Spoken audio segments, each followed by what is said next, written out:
क्या आप भी जीवन में सुकून, संतुलन और सादगी की तलाश में हैं? तो आज की ये जैन ज्ञान से भरी किताब आपके लिए है। Jain the art of simple living, एक ऐसी जापानी कला जो आपके जीवन को शांति और गहराई से भर सकती है। आइए बुक्स ऑफ नॉलेज के साथ इस सरल लेकिन गूढ़ यात्रा पर निकलते हैं।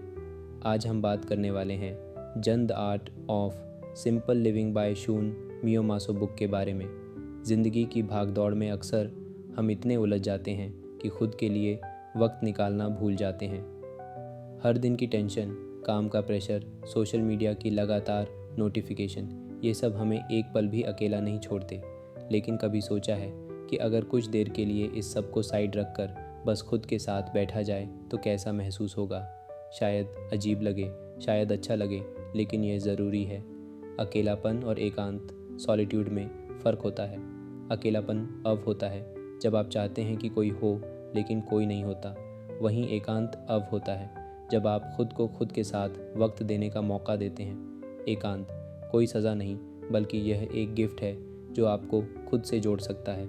यही वक्त होता है जब आप अपने दिल की आवाज़ सुन सकते हैं, अपनी सोच को क्लियर कर सकते हैं और अपने अंदर की शांति को महसूस कर सकते हैं। सोचो, जब मोबाइल का बैटरी लो हो जाता है तो हम उसे चार्ज पर लगा देते हैं, है ना? लेकिन हमारी खुद की एनर्जी जब लो हो जाती है तब हम क्या करते हैं? ज़्यादातर लोग खुद को और ज़्यादा बिजी कर लेते हैं।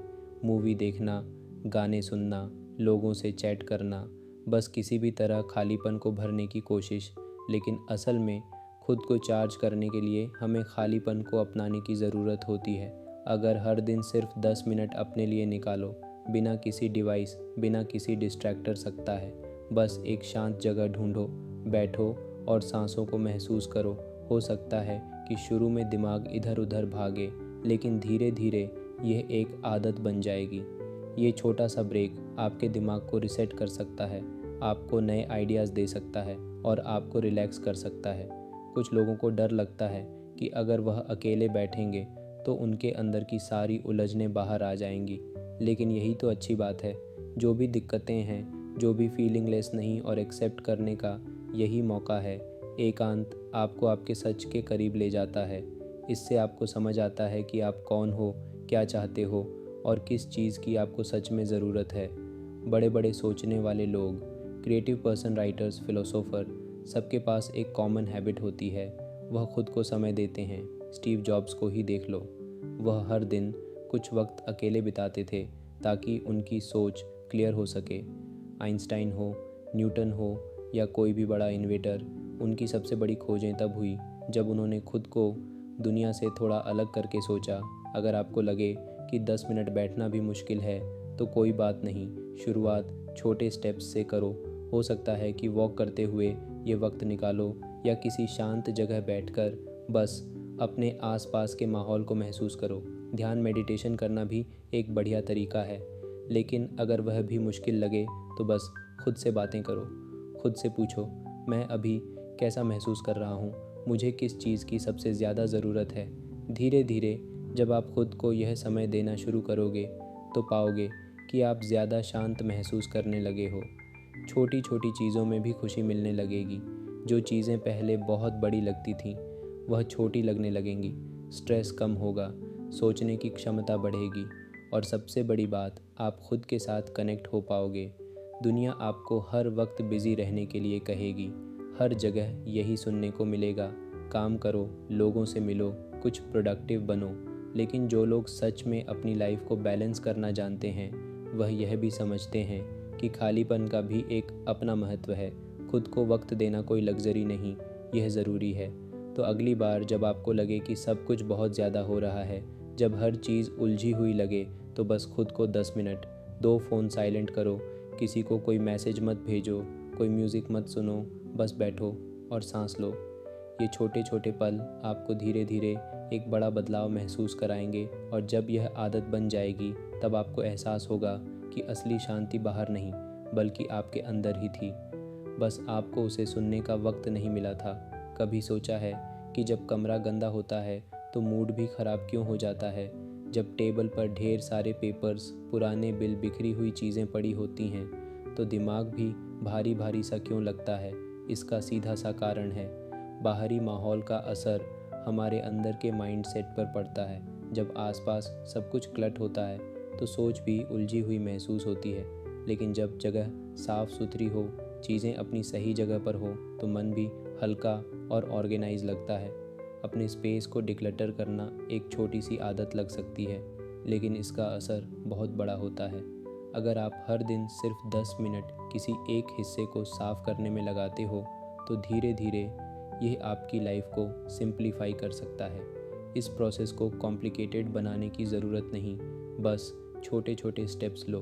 शुरुआत वहीं से करो जहां तुम सबसे ज़्यादा समय बिताते हो, शायद तुम्हारा वर्क डेस्क, जहां दिन भर बैठकर तुम काम करते हो। अगर टेबल पर ज़रूरत से ज़्यादा चीज़ें हैं, पुराने bills, used coffee mugs, extra pens, अनावश्यक कागज़, तो सबसे पहले यह सोचो कि इनमें से क्या सच में ज़रूरी है। सिर्फ उन्हीं चीज़ों को रखो जिनका सच में यूज़ हो रहा है। बाकी चीज़ें या तो फेंक दो या किसी और जगह अनऑर्गेनाइज करके रखो।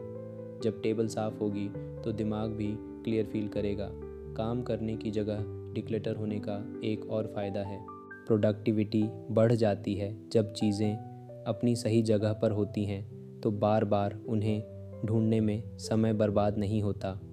सोचो, अगर तुम्हें हर बार एक पेन या एक नोटबुक ढूंढने में 2-3 मिनट लगते हैं, तो पूरे महीने में तुम घंटों सिर्फ ढूंढने में बर्बाद कर रहे हो। लेकिन अगर सब कुछ ऑर्गेनाइज्ड हो तो वह एक्स्ट्रा एनर्जी बचती है, जिसे तुम कुछ ज़्यादा मीनिंगफुल कामों में लगा सकते हो। फर्नीचर का अरेंजमेंट भी हमारे माइंड सेट पर असर डालता है। कभी कभी सिर्फ कुर्सी या टेबल की डायरेक्शन बदल देने से भी एक नई एनर्जी महसूस होती है। अगर हर कुछ महीनों में अपने कमरे का सेटअप थोड़ा चेंज किया जाए तो वह स्पेस नया सा लगने लगता है। यह एक साइकोलॉजिकल ट्रिक है। जब हम किसी जगह को नए तरीके से सेट करते हैं तो हमारा माइंड उसे एक फ्रेश स्टार्ट की तरह लेता है। इससे क्रिएटिविटी और मोटिवेशन बढ़ सकती है। डिक्लटरिंग सिर्फ फिजिकल स्पेस तक ही सीमित नहीं है, बल्कि यह इनडायरेक्टली मेंटल क्लटर को भी कम करता है। जब आसपास बहुत ज़्यादा चीज़ें होती हैं तो सबकॉन्शियसली हमारा दिमाग भी ओवरलोडेड फील करता है, लेकिन जब चीज़ें मिनिमल होती हैं तो माइंड भी ज़्यादा फोकस्ड रहता है। बहुत से लोग सोचते हैं कि सफाई और डिक्लटरिंग सिर्फ एक वीकेंड टास्क है, लेकिन अगर इसे डेली हैबिट बना लिया जाए तो कभी भी बड़ा क्लट जमा ही नहीं होगा। दिन में सिर्फ 10 मिनट किसी एक छोटे से कोने को डिक्लटर करने में लगाओ। आज वर्क डेस्क, कल वार्डरोब, परसों बुक शेल्फ। धीरे धीरे पूरा घर अनऑर्गेनाइज्ड होने लगेगा। एक और चीज़ जो डिक्लटरिंग को आसान बना सकती है वह है एक आउट रूल। जब भी तुम कोई नई चीज़ खरीदो तो पुरानी चीज़ को डोनेट या रिसाइकिल कर दो। इससे बेकार की चीज़ें इकट्ठा नहीं होती और स्पेस हमेशा फ्रेश बना रहता है। एक क्लीन और अनऑर्गेनाइज्ड जगह का सबसे बड़ा फ़ायदा ये है कि यह स्ट्रेस कम करता है। जब तुम एक नीट और अनक्लट माहौल में होते हो तो नेचुरली माइंड भी रिलैक्स्ड महसूस करता है। कई स्टडीज़ में ये प्रूव हुआ है कि डिक्लटरिंग एंजाइटी को कम करता है और ओवरऑल हैप्पीनेस को बढ़ाता है। और हाँ, डिक्लटरिंग को बोरिंग काम मत समझो। इसे इंटरेस्टिंग बनाने के लिए कुछ फन एलिमेंट्स जोड़ सकते हो, जैसे बैकग्राउंड में अच्छा म्यूज़िक चलाओ, टाइमर सेट करो और ऐसे एक चैलेंज की तरह लो कि कितनी जल्दी और एफिशिएंटली साफ़ कर सकते हो, या फिर डीक्लटरिंग के बाद खुद को कोई छोटा सा रिवॉर्ड दो ताकि यह एक एक्साइटिंग प्रोसेस लगे। तो बस आज से ही शुरुआत करो। छोटे छोटे स्टेप्स से बड़े बड़े बदलाव आते हैं, और जब तुम्हारा स्पेस क्लट फ्री होगा तो देखना तुम्हारा माइंड भी पहले से ज़्यादा शांत और ऑर्गेनाइज्ड महसूस करेगा। कभी महसूस किया है कि हम में से ज़्यादातर लोग या तो पास्ट में फंसे रहते हैं या फ्यूचर को लेकर परेशान रहते हैं, या तो हम पुराने रिग्रेट्स को बार बार याद करके खुद को दुखी करते हैं, या फिर आने वाले कल की चिंता में इतने डूब जाते हैं कि आज को जी ही नहीं पाते। लेकिन सच्चाई ये है कि हमारे पास सिर्फ आज है, यही पल हमारे हाथ में है। इसी को अच्छे से जीना सबसे ज़रूरी है। सोचो, अगर कोई तुम्हें एक प्रेशियस गिफ्ट दे और तुम उसे खोलने की बजाय बस उसके बारे में सोचते रहो, क्या यह गिफ्ट अच्छा होगा या कहीं यह बेकार तो नहीं निकलेगा, तो तुम्हें उस गिफ्ट का मज़ा कब मिलेगा। ज़िंदगी भी कुछ ऐसी ही है, टुडे इज़ अ गिफ्ट। अगर इसे हम ठीक से अनरैपिंग, दुखद यादें हमें रोकती हैं, लेकिन सोचो, क्या हम सच में उन्हें बदल सकते हैं। जो बीत गया उसे बदलना हमारे हाथ में नहीं है, लेकिन उससे सीख कर आगे बढ़ना हमारे हाथ में है। कई बार हम उन चीज़ों को लेकर गिल्टी फील करते हैं जो अब कंट्रोल में नहीं है, लेकिन खुद को माफ़ करना और आगे बढ़ना ही असली फ्रीडम है। फ्यूचर को लेकर भी कुछ ऐसा ही है। कल क्या होगा, अगर यह प्लान फेल हो गया तो क्या मैं सफल हो पाऊँगा। ये सारे सवाल हमें अनावश्यक स्ट्रेस देते हैं, जबकि सच्चाई ये है कि जितना ज़्यादा हम फ्यूचर की चिंता करेंगे, उतना ज़्यादा हम प्रेजेंट को मिस करेंगे। प्लानिंग ज़रूरी है, लेकिन अगर प्लानिंग इतनी ज़्यादा हो जाए कि हम अभी के पलों को इग्नोर करने लगे, तो फिर उसका क्या फ़ायदा। प्रेजेंट मोमेंट को जीना एक स्किल की तरह है, जिसे प्रैक्टिस करने की ज़रूरत होती है। सबसे पहले हमें अपनी अवेयरनेस बढ़ानी होगी कि हम कब कब पास्ट या फ्यूचर में भटक जाते हैं। जब भी तुम नोटिस करो कि तुम्हारा माइंड किसी रिग्रेट या एंजाइटी में उलझा हुआ है, खुद को जेंटली वापस आज में लाओ। ब्रीदिंग पर फोकस करना एक अच्छा तरीका है। बस कुछ सेकंड के लिए गहरी सांस लो और महसूस करो कि अभी इस पल में तुम जिंदा हो। तुम्हारे पास यह मोमेंट है और इसे जितना अच्छे से जी सकते हो जी लो। इसी तरह जब भी तुम किसी से बात कर रहे हो, पूरी तरह प्रेजेंट रहो। कई बार हम किसी की बात सुनते तो हैं, लेकिन दिमाग कहीं और होता है। अगर हम सच में किसी को ध्यान से सुने तो ना सिर्फ हमारी कन्वर्सेशन बेहतर होंगी, बल्कि हमारे रिलेशनशिप्स भी स्ट्रांग बनेंगे। एक और तरीका है माइंडफुल को डेली टास्क्स में लाना। जब खाना खा रहे हो तो सिर्फ खाने पर ध्यान दो, उसका स्वाद, टेक्सचर, खुशबू, हर चीज़ को कॉन्शियसली महसूस करो। जब वॉक पर जाओ तो आसपास के माहौल को ऑब्जर्व करो, हवा की ठंडक, पेड़ों की हरियाली, पक्षियों की आवाज़। यह छोटे छोटे मोमेंट्स ही असली ज़िंदगी हैं और इन्हें एंजॉय करना सीखना बहुत ज़रूरी है। बहुत से लोग हैप्पीनेस को फ्यूचर में टालते रहते हैं। जब प्रमोशन मिलेगा तब खुश रहूँगा, जब ड्रीम हाउस मिलेगा तब पीस मिलेगी, जब लाइफ परफेक्ट होगी तब सेटिस्फैक्टरली। संगीत तरह से जीने का मतलब यह नहीं कि हम फ्यूचर के लिए प्रिपेयर ना करें, लेकिन प्रिपरेशन और ओवरथिंकिंग में फ़र्क होता है। एक अच्छा बैलेंस होना चाहिए। हम फ्यूचर के लिए सोचें, लेकिन प्रेजेंट को भी अप्रिशिएट करें। हर दिन खुद से यह सवाल पूछो, मैं अभी क्या महसूस कर रहा हूँ। क्या मैं सच में इस पल को जी रहा हूँ, या सिर्फ मैकेनिक आगे बढ़ रहा हूँ। अगर जवाब ये है कि तुम बस किसी चीज़ को जल्दी जल्दी निपटाने में लगे हो, तो थोड़ा रुक जाओ, एक गहरी सांस लो, चीज़ों को महसूस करो। जब हम प्रेजेंट मोमेंट को पूरी तरह एम्ब्रेस करना सीख जाते हैं, तो हमारी लाइफ में एक अलग सी क्लैरिटी आने लगती है। स्ट्रेस कम होता है, खुशियाँ बढ़ती हैं, और सबसे बड़ी बात, हम सच में जीने लगते हैं, सिर्फ एडजस्टमेंट्स नहीं करते। तो आज से, अभी से इस पल को फुली एम्ब्रेस करो, क्योंकि कोई भी दिन आज से ज़्यादा इम्पॉर्टेंट नहीं है। कभी सोचा है कि हमारी लाइफ में सबसे ज़्यादा स्ट्रेस किस चीज़ से आता है? ज़्यादातर बार वह चीज़ें जिनकी वजह से हम परेशान होते हैं, हमारे कंट्रोल में होती ही नहीं हैं। फिर भी हम उनके बारे में ओवरथिंक करते रहते हैं, चिंता करते रहते हैं और ख़ुद को अननेसेसरीली परेशान कर लेते हैं। मान लो कि तुम्हारे ऑफिस में कोई बहुत ही मुश्किल क्लाइंट है जो छोटी छोटी बातों पर नाराज़ हो जाता है। अब तुम पूरी कोशिश कर सकते हो कि अपने काम को बेस्ट बनाओ, लेकिन क्या तुम ये कंट्रोल कर सकते हो कि वह क्लाइंट हमेशा खुश रहेगा? नहीं। फिर भी अगर तुम हर दिन उसकी रिएक्शन को लेकर स्ट्रेस लेते रहोगे, तो तुम्हारा माइंड बस नेगेटिविटी से भर जाएगा। इसी तरह वेदर का एग्जाम्पल लो। अगर तुमने किसी खास दिन के लिए परफेक्ट आउटडोर प्लान बनाया है और अचानक बारिश हो जाए, तो तुम क्या कर सकते हो? बारिश तुम्हारे कंट्रोल में नहीं है, लेकिन तुम्हारा रिएक्शन ज़रूर तुम्हारे कंट्रोल में है। तुम या तो अपना मूड ख़राब कर सकते हो, या फिर अल्टरनेट प्लान बनाकर एंजॉय कर सकते हो।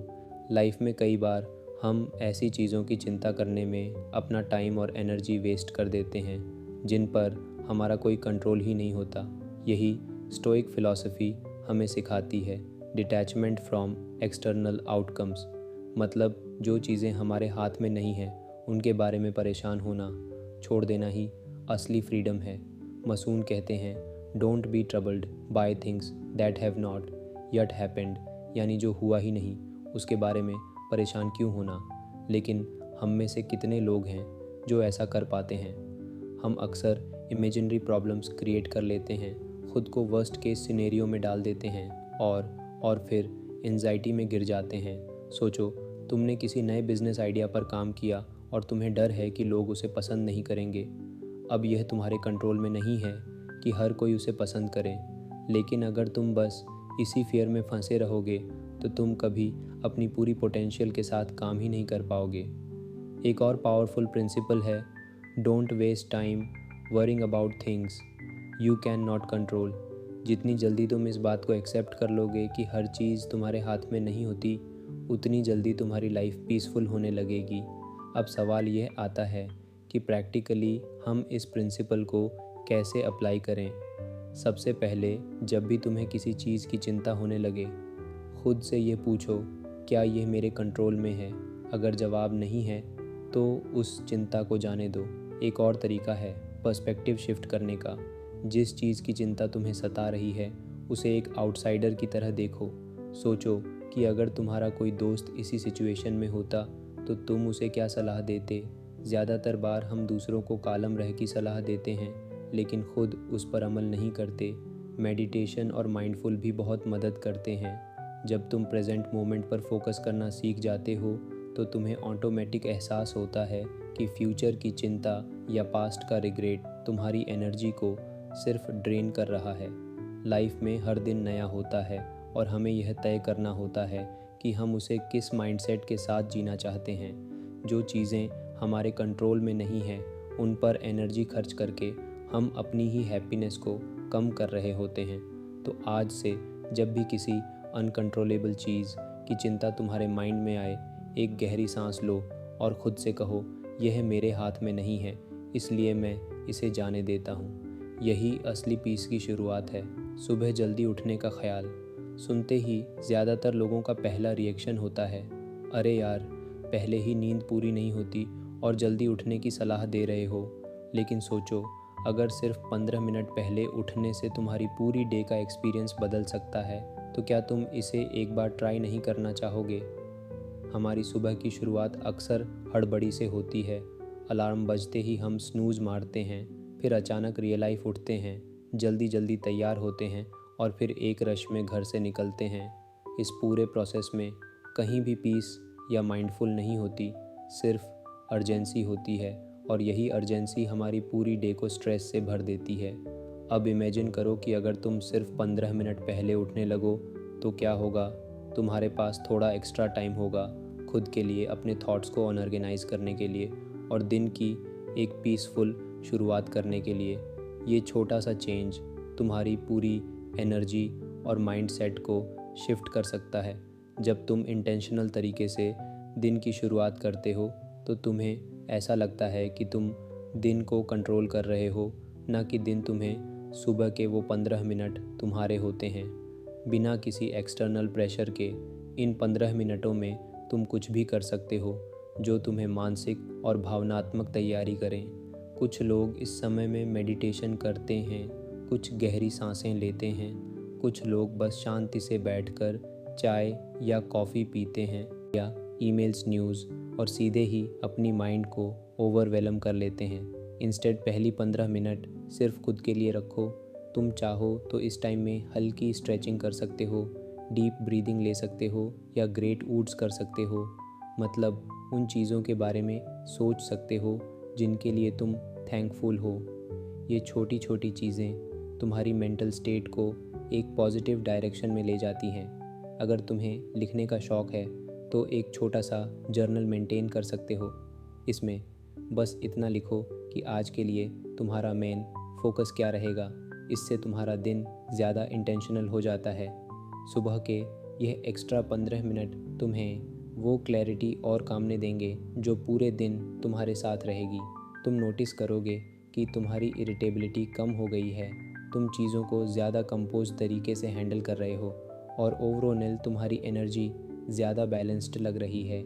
यह सिर्फ एक हैबिट नहीं है, यह एक माइंड सेट शिफ्ट है जब तुम अपने दिन की शुरुआत खुद के लिए थोड़ा एक्स्ट्रा टाइम निकाल कर करते हो तो तुम्हें एक सेंस ऑफ कंट्रोल महसूस होता है।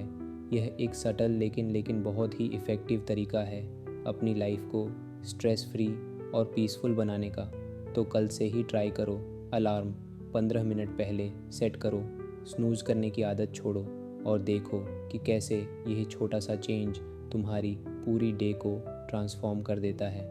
कभी कभी हम इतने बिज़ी हो जाते हैं कि हमें अपने आसपास की खूबसूरती दिखना ही बंद हो जाती है। सुबह उठते ही भागम भाग शुरू हो जाती है, काम, रिस्पॉन्सिबिलिटीज़, डेडलाइंस, सोशल मीडिया, और इसी दौड़ में हम वो छोटी छोटी चीज़ें मिस कर देते हैं जो असल में लाइफ को ब्यूटीफुल बनाती हैं। लेकिन सच ये है कि खूबसूरती हर जगह है, बस हमें उसे नोटिस करने की आदत डालनी होगी।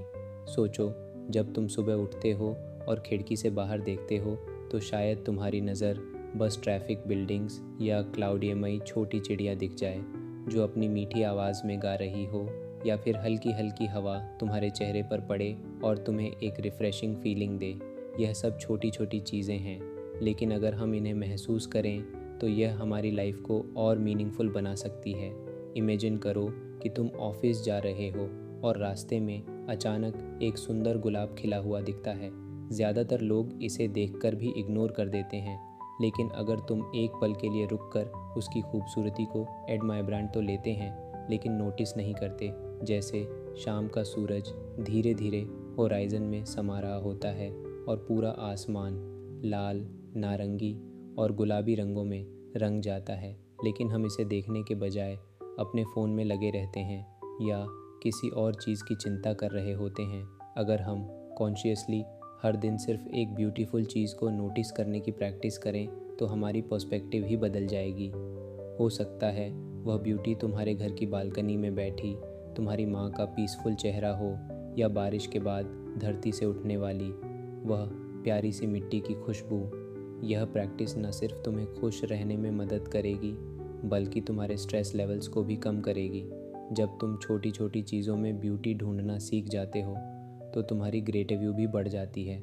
तुम्हें एहसास होता है कि लाइफ सिर्फ बड़ी अचीवमेंट्स या बड़े मोमेंट्स के बारे में नहीं है, बल्कि छोटे छोटे एक्सपीरियंस भी उतने ही इम्पॉर्टेंट हैं। अब सवाल ये आता है कि हम इस हैबिट को डेवलप कैसे करें। सबसे पहला स्टेप है स्लो डाउन। जब भी तुम्हें लगे कि तुम बहुत जल्दी में हो, एक पल के लिए रुक कर आसपास देखो।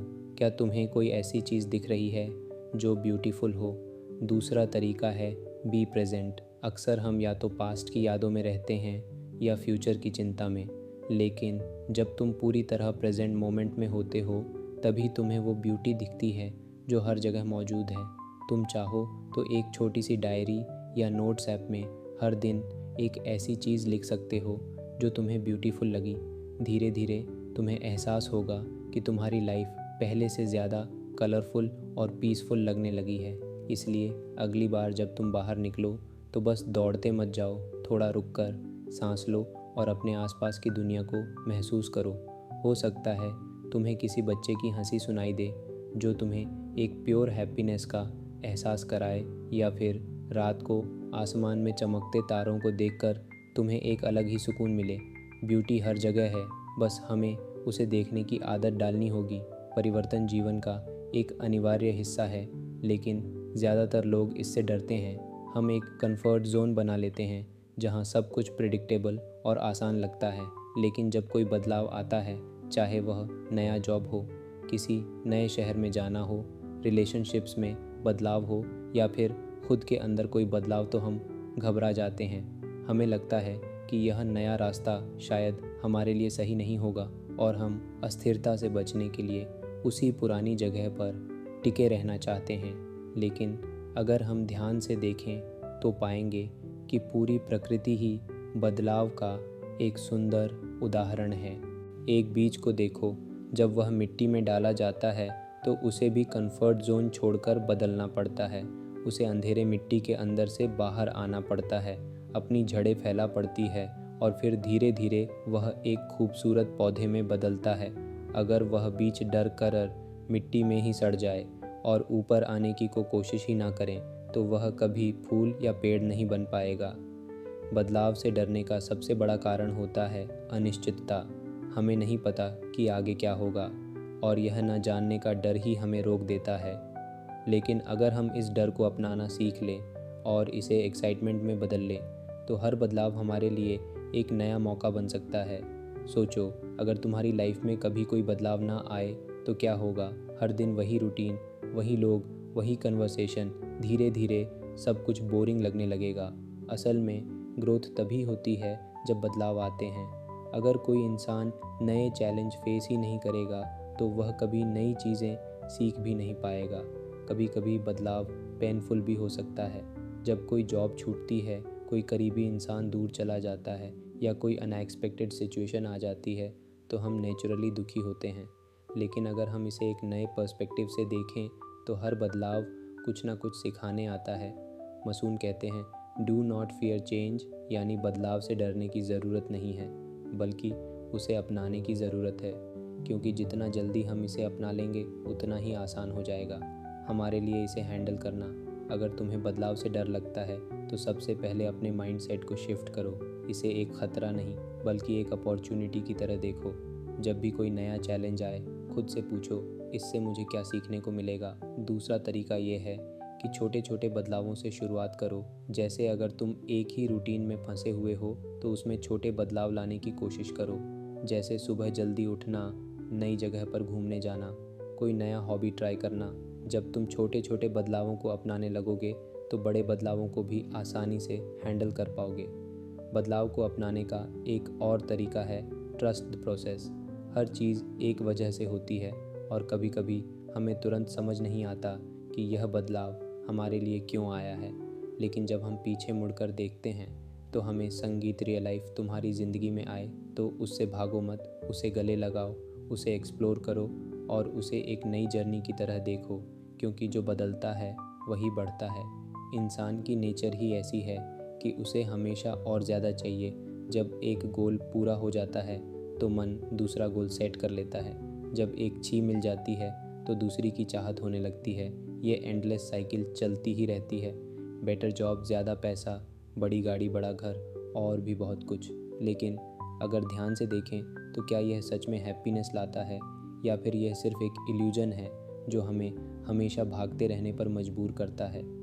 बौद्ध धर्म में इसे तृष्णा यानी क्रेविंग कहा गया है और यही सफरिंग की जड़ मानी जाती है।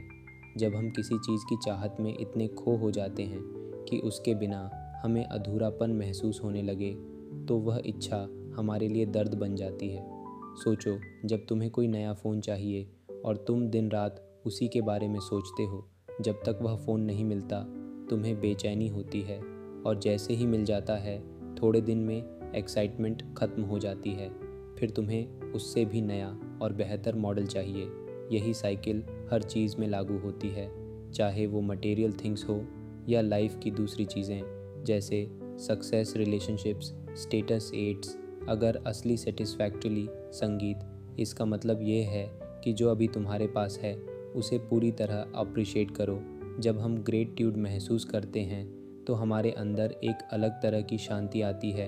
हम बाहरी चीज़ों पर डिपेंड करना बंद कर देते हैं और अंदर से खुश रहने लगते हैं। कई बार हम सोचते हैं कि जब हमें एक्स या जेडी चीज़ मिल जाएगी तब हम खुश होंगे। लेकिन हैप्पीनेस किसी डेस्टिनेशन की तरह नहीं होती जिसे पाकर हम सेटल हो जाएंगे। हैप्पीनेस एक माइंडसेट है जो हमें अभी इसी पल में अडॉप्ट करनी होती है। मसून की किताब में कहा गया है कि कंटेंटमेंट यानी संतोष से ही असली पीस मिलती है। जब हम हर छोटी चीज़ में खुशी ढूंढने लगते हैं, जैसे सुबह की चाय, किसी अपने से बातचीत, अच्छे मौसम का एहसास, तो हमें महसूस होता है कि असली खुशी इन्हीं छोटी चीज़ों में छुपी है। अगर तुम हमेशा ज़्यादा पाने की दौड़ में लगे रहते हो तो खुद से एक सवाल पूछो, क्या यह सच में मुझे खुश करेगा या यह सिर्फ एक टेम्पररी एक्साइटमेंट होगी। अगर तुम्हें जवाब मिलता है कि यह खुशी सिर्फ कुछ समय की होगी तो उसे पाने की लालसा पर थोड़ा कंट्रोल करना सीखो। धीरे धीरे प्रैक्टिस करोगे तो तुम चीज़ों को एंजॉय करना सीख जाओगे। बिना उनके पीछे भागे लाइफ तब आसान हो जाती है जब हम अपने पास जो है उसे पूरी तरह एक्सेप्ट कर लेते हैं और उसी में फुलफिलमेंट ढूंढते हैं। क्योंकि अगर हम हमेशा मोर की तलाश में रहेंगे तो पीस और हैप्पीनेस हमसे हमेशा दूर ही रहेंगे। सांस लेना तो हम सभी हर समय करते हैं, लेकिन क्या कभी इस पर ध्यान दिया है कि हमारी ब्रीदिंग का हमारी मेंटल स्टेट पर कितना गहरा असर पड़ता है। आमतौर पर हम इसे एक ऑटोमेटिक प्रोसेस की तरह देखते हैं, बस इन्हें किया एक्सेल किया और काम ख़त्म।